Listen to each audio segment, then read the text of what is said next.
Hello and welcome. Thanks for joining us. I'm Mohanapriya and you're watching Updates at Noon. Our headlines today.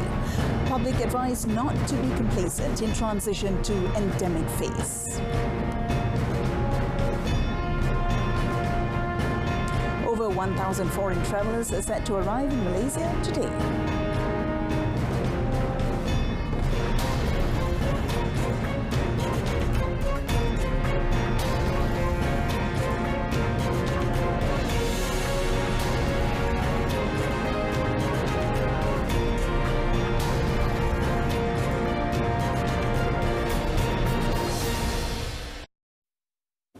The public is reminded not to be complacent and to continue practicing self-regulation even though the country is entering the transition to endemic phase starting today. Health Minister Khairi Jamaluddin said during the transition phase, the public would still need to wear face mask and practice TRIIS, test, report, isolate, inform, seek to prevent and control the spread of COVID-19. In a Twitter post, he also said the public is encouraged to take the COVID-19 vaccine to ensure optimal protection against the virus for the children and themselves.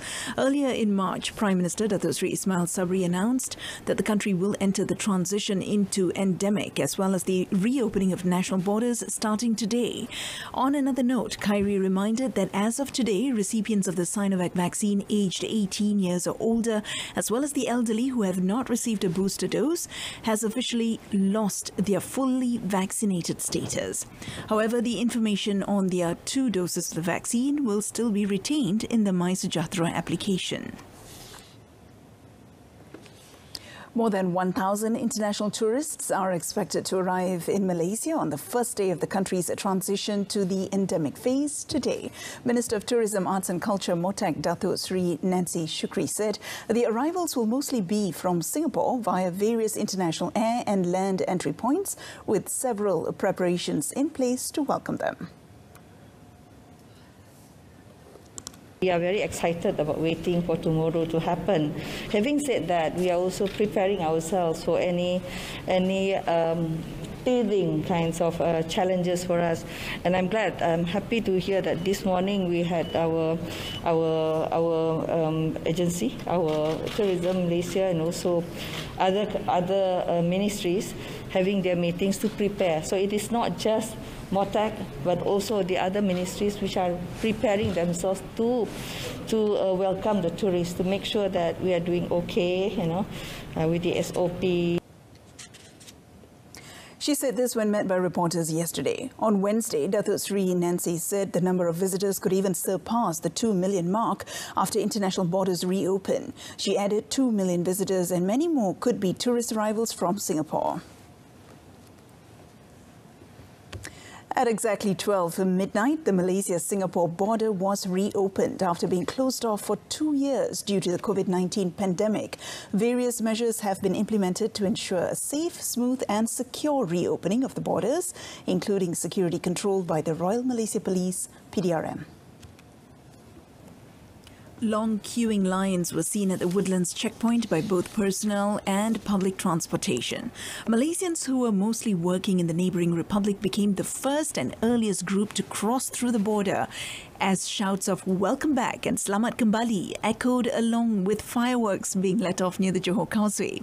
The Johor Health Department also mobilised medical teams to both land entry points of the Malaysia-Singapore border to facilitate the entry of an expected 50,000 individuals today. Previously, Johor Menteri Besar Dato' On Hafiz Gazu was reported to have said the state government expects almost 400,000 people to commute via land transport through Johor Causeway and Link Kedua in the first week of the reopening. 119 international flights are expected to arrive at airports nationwide on the first day of the country's border reopening today. Malaysia airports also predicted about 20,900 international passenger movement today, 6 times more than the daily average in 2021. Malaysia Airports Holdings Berhad Managing Director Dato' Iskandar Mizal Mahmud said airports nationwide are ready to ensure a safe and seamless experience for all as borders reopen.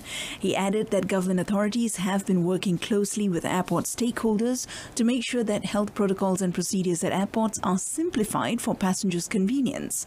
Several improvements have also been made, such as shortening the documentation process upon arrival by having passengers complete them on the My Sejahtera app before departing from their country of origin. Health screening services are also prepared, serving as a one-stop center for passengers to undergo professional RTK tests.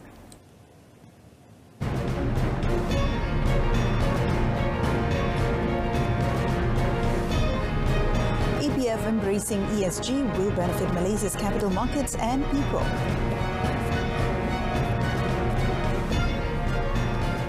The Employees Provident Fund's move to completely embrace sustainable investing and reinforce its commitment to environmental, social and governance, or ESG, will benefit not only the country's capital markets, but also the rakyat. Finance Minister Tengku Dato' Sri Zafrul Tengku Abdul Aziz said the ministry will continue to support EPF and institutional investor sustainability and strengthen its commitment to the ESG concept.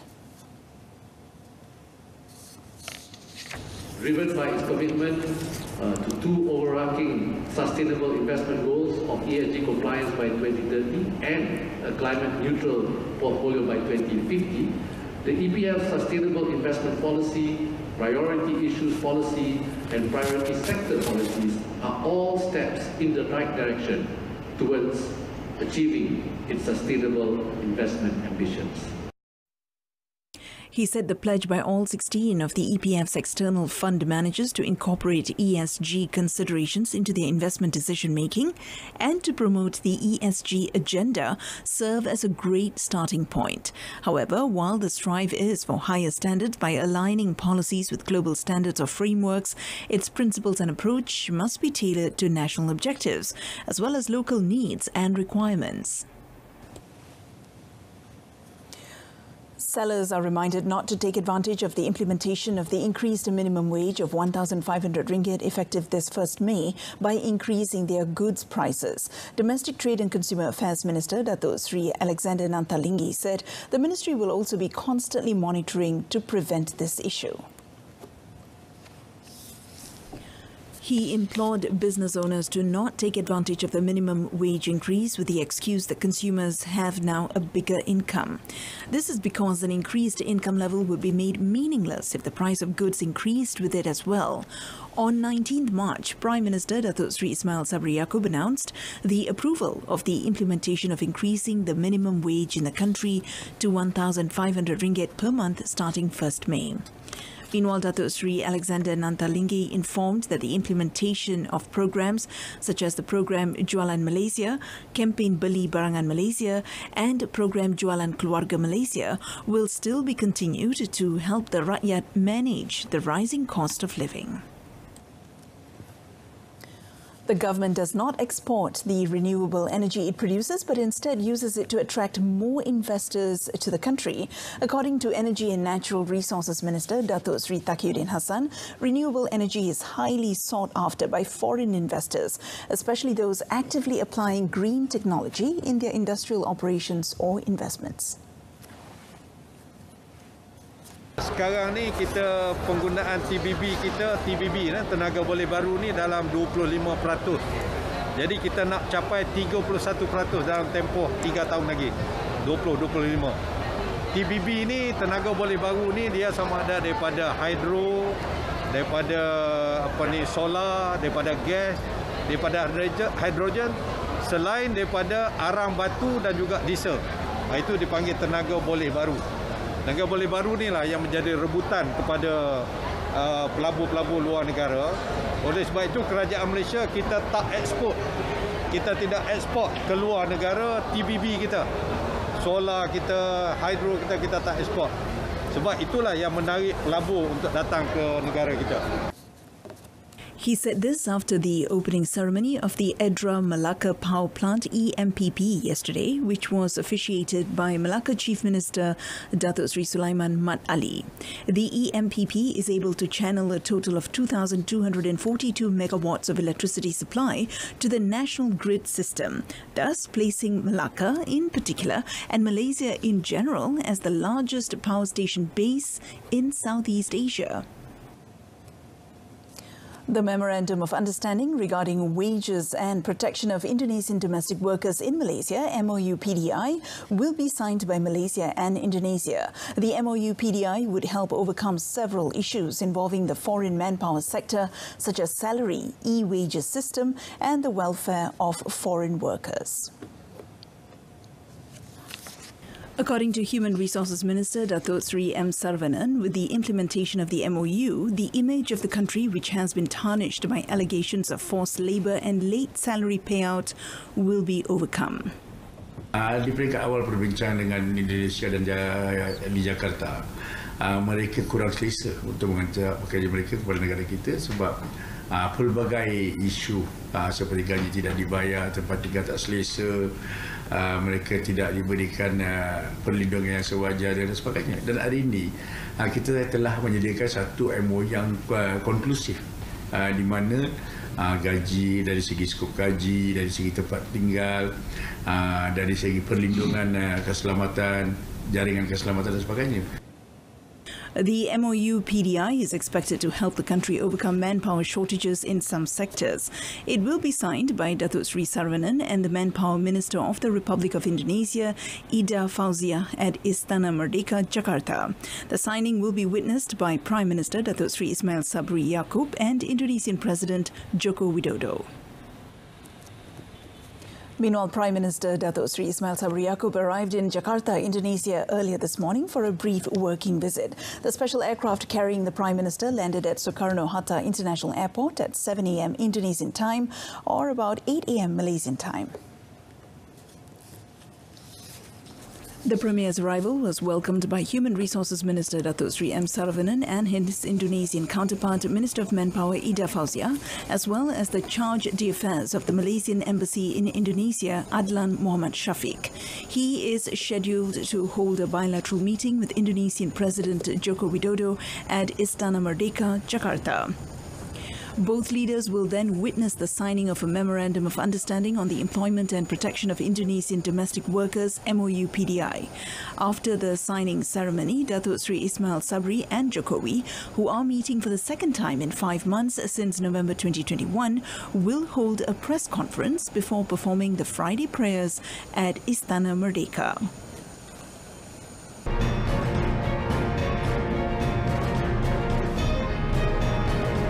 No plans to host F1 race again in the near future.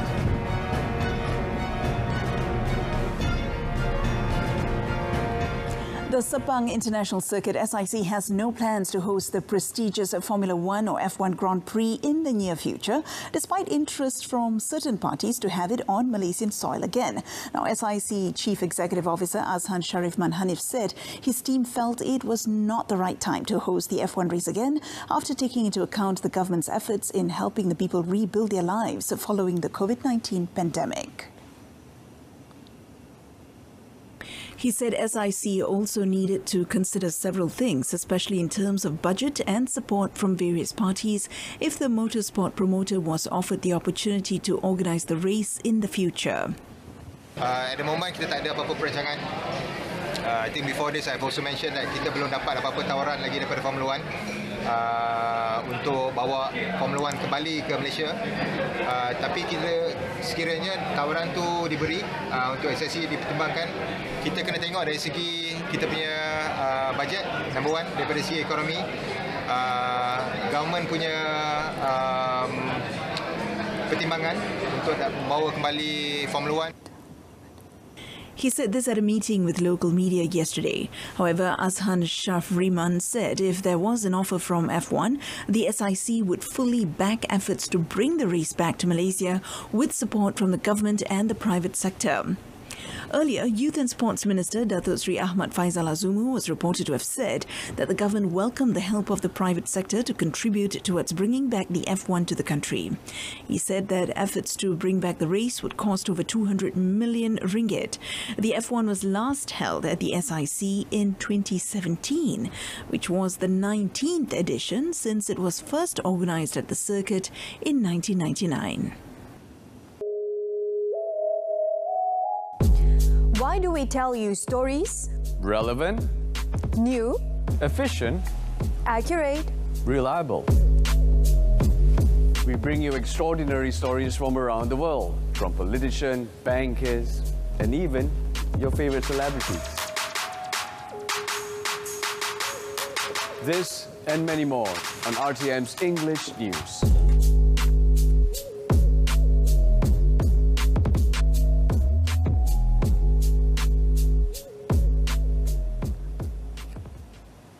And that's it from us this afternoon. In our top story today, over 1,000 foreign travellers are set to arrive in Malaysia today. News at 10 comes on this evening on my Freeview's Berita RTM News channel. I'm Mohana Priya. Thanks for watching and have a great weekend.